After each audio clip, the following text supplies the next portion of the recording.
Kesetimbangan dan dinamika rotasi, dinamika benda tegar.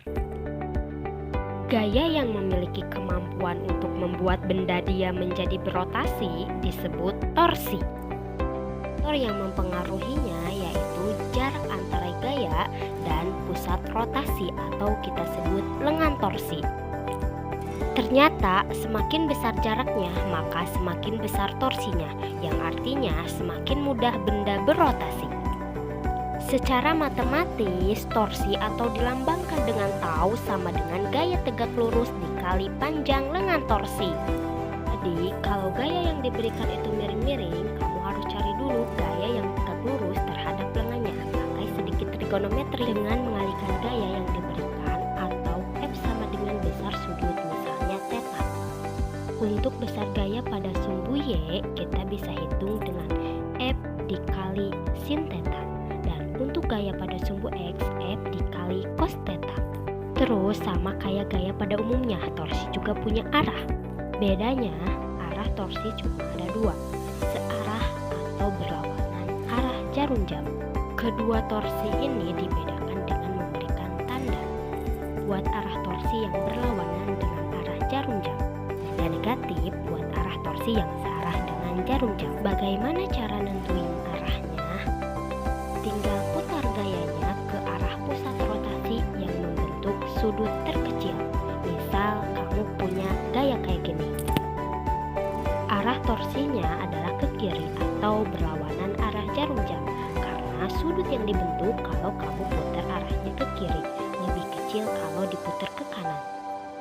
Di gerak translasi, gaya sama dengan percepatan dikali massa.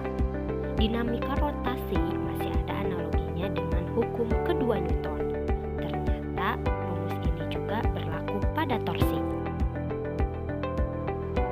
Torsi sama dengan percepatan sudutnya dikali momen inersia. Ada hubungannya dengan momen inersia. Momen inersia adalah kemampuan suatu benda untuk mempertahankan kecepatan sudut. Makin gede momen inersianya, makin susah benda itu untuk melambat atau mempercepat. Momen inersia juga berhubungan dengan massa, tapi dia juga bergantung sama di mana massa itu tersebar. Massa dari benda dari pusat rotasinya makin gede momen inersianya. Jadi di gerak translasi, karena momen inersianya bergantung sama massanya doang, rumusnya kecepatan dikali massa.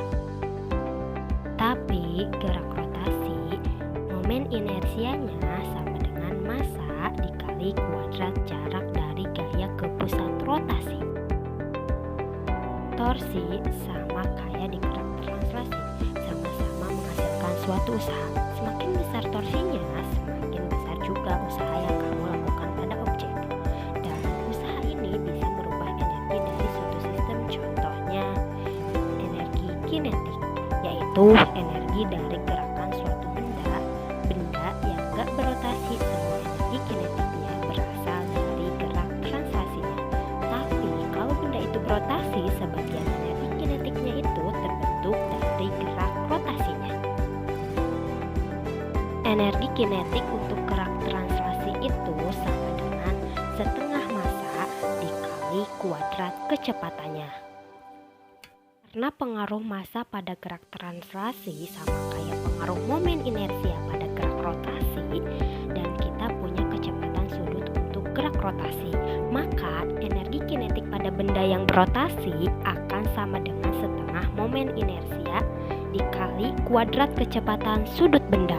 Kecepatan sudut itu dilambangkan dengan omega, bukan huruf W. Kecepatan sudut sama dengan kecepatan translasi dibagi jari-jari benda. Selanjutnya, hukum kekekalan momentum sudut.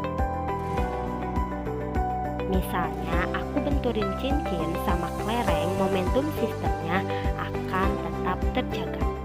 Secara matematis, momentum sudut sama dengan momen inersia dikali kecepatan sudut.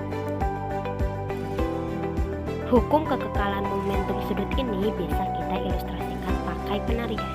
Ketika dia berputar sambil melipat tangannya, maka momen inersianya semakin kecil terhadap porosnya, sehingga putarannya semakin cepat. sebaliknya.